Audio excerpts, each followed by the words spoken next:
What's up mga kasyempre? So welcome to Kasyempre Vlog. So meron tayong denayo rito which is Ling Chan. Located ito sa Guerrilla, Marikina. So kung ako sa inyo, pupuntahan ko tong place na to at tatry ko yung Chinese food nila rito. Napakasarap, promise. So ito, marami naman silang parking space at hindi kayo mahirapan na magparada in case na kahit maraming tao dyan.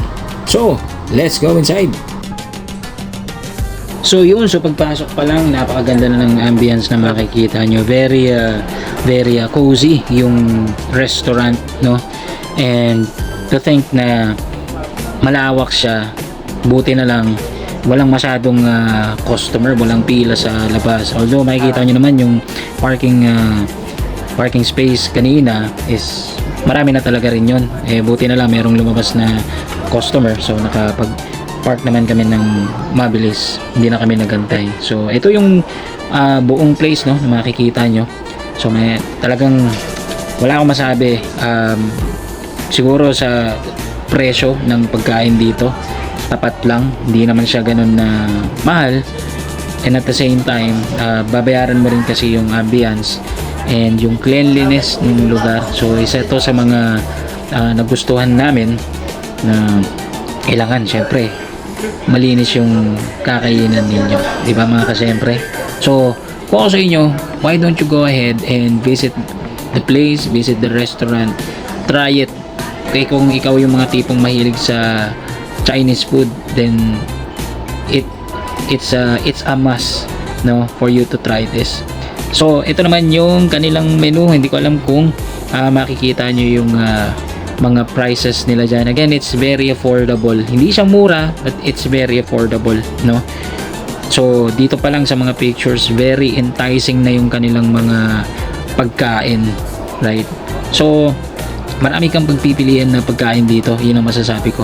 Parang kung ako lang, mauubos ko lahat, and at the same time siguro kung meron lang akong sobrang budget pa, bibiling ko lahat yan at titikman ko lahat yan.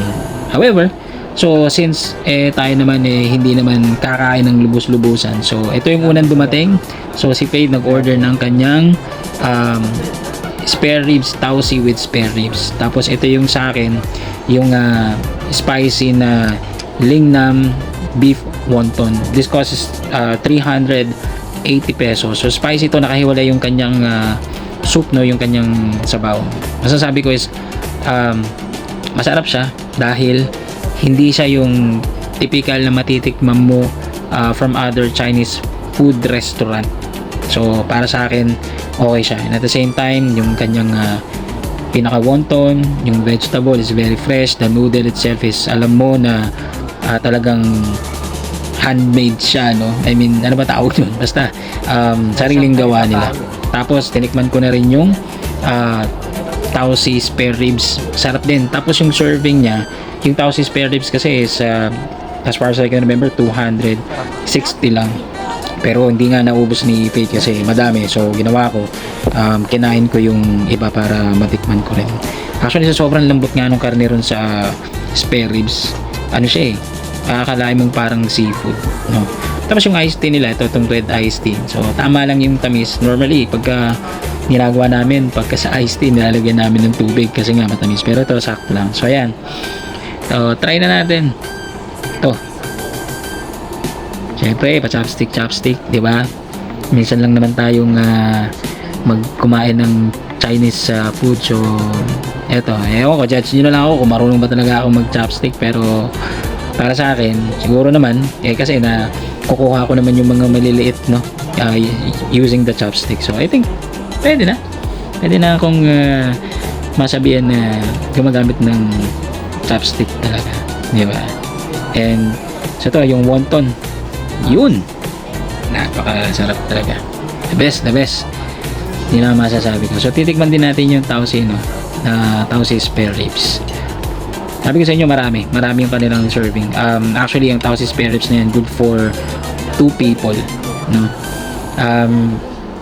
Ang problema lang yung kanilang mga noodles, they don't have option for sizes, meaning like walang regular.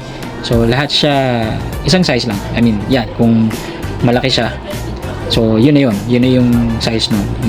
Wala kang option to choose if it's small, if it's big. So, big na talaga siya. Pero hindi kayo magsisisi. Promise. For an amount of 380 pesos, sulit na siya. Tapos, ang kagandahan pa kasi ng luto nila, alam mo na, alam mo na masarap siya. Tapos, malinis. Bakit? Kasi yung lasa ng food, alam mo na yung mga ingredients na ginamit are very fresh. Yung mantika na ginamit is hindi yung paulit-ulit na mantika na ginagamit, right? So, itong Tausi spare ribs is yung kanyang sauce.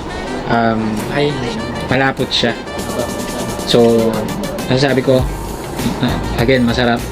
Tapos, yung kanin is hindi siya yung talagang malagkit yun sa burger. So, saktong-sakto lang. So, yun. Ito nga pala, dumating na yung order nating Shanghai. So, for 320 pesos, sulit na rin. So, marami yan eh. I think there is parang mga 9 pieces yan na matataba yung Shanghai. Yung lasa, promise, wala rin ako masabi dahil sobrang sarap na. So, hindi siya yung isasaw mo sa sweet and sour na parang ketchup, di ba? So, yung kanilang black vinegar ang ginamit dyan, which is bagay naman. At masasabi ko talaga is masarap. Yun, no? Di ba?